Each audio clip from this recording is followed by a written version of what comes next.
Start అయిపోయాం. అరకు ఇంకో పైకి వెళ్ళాలి కదా, ఇంకా టైం టైం అయిపోతుందిరా, త్వరగా రావురా బాబు అని చెప్పి మళ్ళీ బయలుదేరాం. అలా కోతులు, చలిమంచు, రోడ్డు, అసలు అదొక న్యూ అడ్వెంచర్ అనమాట.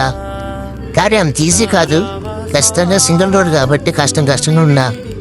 బట్ ఆ అందాలు మాత్రం మనం ఎంత క్యాప్చర్ చేసిన లైవ్లో ఎక్స్ప్లెయిన్ అవ్వడమే గ్రేట్. సో మీరు ఎప్పుడైనా ప్లాన్ చేస్తే ఫ్రెండ్స్ ఎవరైనా ఉంటే అరకు వెళ్ళిపోండి మామ, ఎక్కువ ఆలోచించకండి. బండి బుక్ చేయండి, బండి బుక్ చేసి ఫ్రెండ్స్తో వెళ్ళండి. ఇప్పుడు బండి లేకపోతే ట్రైన్ ఎక్కడం బాగానే ఉంటుంది, చాలా అందంగా ఉంటుంది. కానీ లొకేషన్ ఉంది మామ, మామూలుగా లేదు. రోడ్డుకి ఘాటికి అందమే.